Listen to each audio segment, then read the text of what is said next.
समय के साथ साथ अपने भावों को मत गिरने दो। अगर मालूम है यहाँ पर हमारे भाव बिगड़ रहे हैं, हम उस जगह को ही जाना बंद कर दो। जिस स्थान पर बैठने से अपने भाव खराब होते हैं, उस स्थान में जाना ही बंद कर दो। उल्टा मत ले लेना। अगर आज तुम्हारे मंदिर में आए हो, भाव नहीं लग रहे हैं, तो तुम सोचो कि मंदिर से ही निकल जाओ। मैं मंदिर की नहीं, मैं अच्छी क्रियाओं के लिए मना नहीं करती हूँ। जहाँ पर पाप का बंध होता है और परिणाम विचलित होते हैं, भाव गिरते हैं, मैं उस स्थान के लिए मना कर रही हूँ। मैं द्रव्य क्षेत्र काल का भी जीवन में प्रभाव पड़ता है। अच्छे कार्यों में अगर मन नहीं भी लगता, फिर भी हम कहते करो, कोई बात नहीं, मन से पाप लगेगा। हमारे यहाँ सब तरह की व्यवस्था है।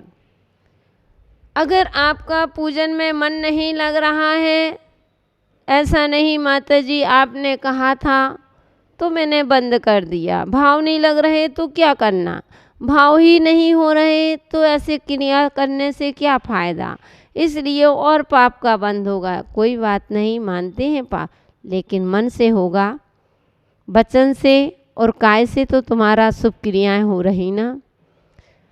वचन से तो तुम स्वाध्याय कर रहे हो ना, काय से तो तुम मंदिर में बैठे हुए हो ना। मन जाता है जान दे तू मत जा शरीर, मन से ही पाप हो रहा है, मन से भाव खराब हो रहे हैं। धार्मिक क्रियाओं के लिए, बुरी क्रियाओं के लिए तो आपको फिर भी बदलो। सोचो, अगर किसी ने, माँ है, किस माँ ने कह दिया, अब अपने भाव बिगाड़ने से क्या फ़ायदा हो। अगर माँ है, माँ अच्छे के लिए होती है। माँ कभी पुत्र का बुरा नहीं सोचती, कभी माता पिता अपने बच्चों के भविष्य का अच्छा ही सोचते हैं, कभी बुरा नहीं सोचते। ऐसी कोई माँ नहीं होगी जिस माँ ने अपने बेटे के लिए कभी बुरा सोचा हो। कितनी भी खराब माँ है, लेकिन बच्चे के लिए हमेशा अच्छा, भले स्वयं अच्छी ना हो, स्वयं पिता अच्छा ना हो, लेकिन पिता के भाव यही होते हैं कि मेरा बेटा बहुत पढ़ लिख करके लायक बने। तो माता पिता, अगर तुम्हारे पिता ने, तुम्हारे पापा ने, तुम्हारी मम्मी ने कुछ कह दिया है, तो हे जीव, तुम अपने परिणाम क्यों खराब कर रहे हो। आज तुमको समझ में नहीं आ रहा है, इसलिए तुम जानते नहीं हो, तुमको बुरा लग रहा है, तुम अपने भाव खराब कर रहे हो सकता है उसमें अच्छा छिपा हो। मैं तो हमेशा कहती हूँ, माता पिता एक लाल बत्ती के समान हुआ करते हैं। माता पिता अथवा परिवार में जो वृद्ध लोग हैं, वे लाल बत्ती के समान होते हैं। गुरु होते हैं, वे लाल बत्ती के समान हुआ करते हैं। जिस प्रकार से आप चौराहे पर जब गाड़ी लेकर के जाते हो, उस गाड़ी में जैसे ही आप चला रहे हो, आपको अर्जेंट पहुंचना भी है और पहुंचते ही चौराहे पर वह लाल बत्ती आ जाती है, तो आपको वहीं खड़ा होना पड़ता है।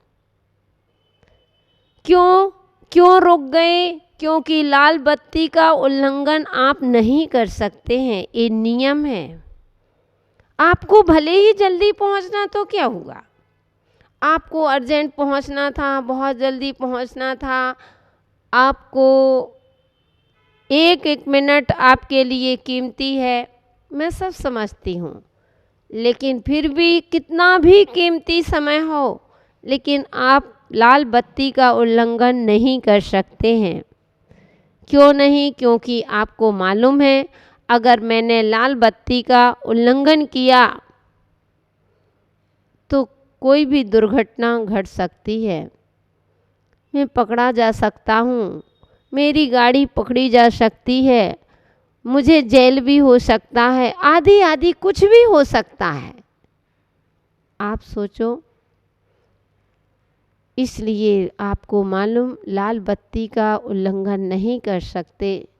इसी प्रकार से भव आत्माओं, कभी विचार कर लिया करो कि हम छोटे हैं, अभी हमको बाएं हवा लगी हुई है, भौतिक चकाचौंध की उस हवा से हम हे उपादेय का ज्ञान नहीं कर पाते हैं, हम सोच ही नहीं पाते हैं, हम विचार नहीं कर पाते हैं कि क्या अच्छा क्या बुरा।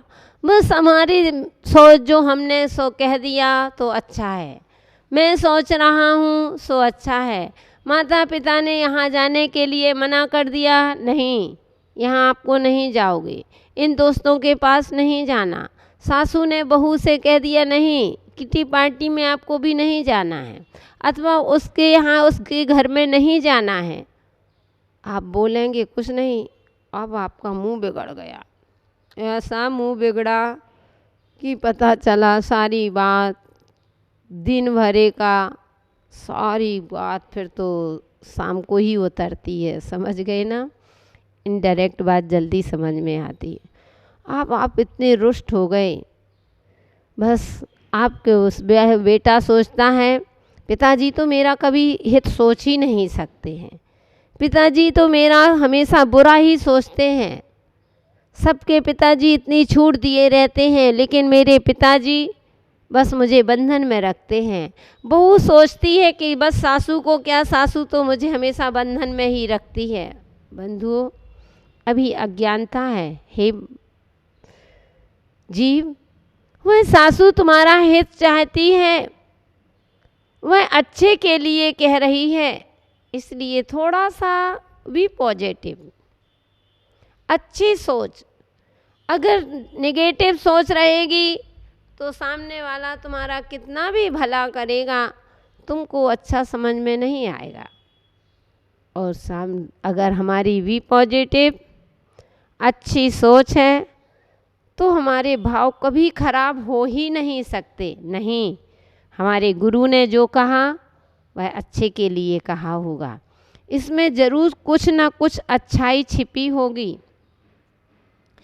हमारे पिता ने कहा है, हमारी सोच घटिया हो सकती है लेकिन हमारे पिताजी की सोच बढ़िया ही होती है। एक शिष्य होता है, शिष्य की सोच घटिया हो सकती है लेकिन गुरु की सोच कभी घटिया नहीं होती है। गुरु हमेशा अच्छा ही सोचते हैं, भले चाहे डांट के कहें चाहे अच्छे से कहें, लेकिन तुम्हारा हित ही छिपा होता है। पिता होता है, आज आपको खराब लग रहा है लेकिन वह बात नहीं मानेंगे तो आप पछताओगे। वह बेटा अपने पिता से कहता है, पतंग उड़ा रहा था कि पिताजी और ढील दो और छोड़ो। अब पिताजी उस पतंग को ढील नहीं दे रहा था, लेकिन जितनी ऊंचाइयों पर पहुंची उसके पहुंचने के बाद भी वह डोर को अपने हिसाब से ढील दे रहा है। लेकिन वह बेटा हवा चलते ही वह कहता है कि पापा और वह डोर को ढीला करो, डोर को छोड़ो ना, पतंग और ऊंचाइयों पर जाएगी, पतंग और ऊंचाइयों पर जाएगी। पिता कहता है, नहीं बेटा, अब छोड़ने का समय नहीं है। वह कहता है कि ठीक है, तू कहता है बेटा तो ले मैं छोड़। उसने जैसे ही पतंग को ढील दे दी, अब वह पतंग ऊंचाइयों पर ना जा कर के वह कट जाती है। वह पिता बेटे से कह रहा है कि देखा बेटा, तुझे लग रहा था कि पिताजी पतंग को ऊंचा छोड़ नहीं रहे हैं, पतंग ऊंचाइयों पर जाएगी, लेकिन मुझे मालूम था कि ज़्यादा ऊंचा दिखने वाला हमेशा नीचे गिर जाता है। मुझे मालूम था कि वह पतंग कटेगी, इसलिए शिक्षा लो बेटा, बड़ों की सोच में बड़ा रहस्य होता है। पिता जब समझाता है तो पुत्र को भी थोड़ा सा लगता है कि हाँ पिताजी की, इसलिए ध्यान रखना। हम नादान होते हैं, हम लोगों को जब मिथ्यात कर्म का उदय होता है तो कोई कितना भी अच्छा समझाए, कोई कितना भी हमको अच्छा कहने का प्रयास करे, लेकिन हमारे भाव सुंदर नहीं हो सकते हैं। हम उसमें बुरा ही सोचते, अपने भावों को और बिगाड़ लेते हैं, क्योंकि बंधुओं ये हमारे मिथ्यात कर्म का तीव्र, कहते हैं विनाश काले विपरीत बुद्धि। जिसका विनाश काल होता है उसकी हमेशा विपरीत बुद्धि हो जाती है। अच्छा भी समझाओगे तो वह समझ में आने वाला नहीं है। एक दूसरे को जिताने के पीछे अथवा एक दूसरे के प्रति गलत भाव करना, ये हमारी मूर्खता है। इसलिए मैं तो आपसे इतना ही कहूँगी कि अपने जीवन में अच्छे विचार करो, हमेशा शुभ चिंतन करो, अच्छा सोचो। अगर सामने वाला तुम्हारा बुरा सोचता है, सोचने दो, आप तो अच्छा सोचते जाओ। जितना आप अच्छा सोचोगे, जितना सुंदर आप भाव बनाओगे, उतना ही सुंदर आपके जीवन का निर्माण होगा। इसलिए हम बुरा क्यों सोचें, क्यों हमें सोचना। मैं वही विषय भावों पर चल रहा है तो बार बार कहने में आता है, इसलिए मैं भी आपको, क्योंकि बंधुओं अच्छी बातें आप जल्दी भूल जाया करते हैं, पुरानी बातों को आप एक एक बात को याद रखते हो। आज से 25 साल पहले क्या किसी ने कहा है, उस बुरी बात को आप आज भी दिल से लगा करके बैठे हो, लेकिन अच्छी बातें आप भूल जाया करते हो। इसलिए गुरु होते हैं, बार बार समझाते हैं, बार बार तुमको उपदेश देते हैं, बार बार तुमको समझाने का प्रयास करते हैं। आप सोचते होंगे वही बार बार वही बात को कहते हो, एक बार सुन लिया ना, अब क्या सुनना। नहीं, इसलिए पिता तुमको बार बार समझाते हैं कि बेटा सावधान हो जाओ, बेटा अपने अच्छे कार्य करो, अच्छा कार्य करने से तुम्हारी उन्नति होगी।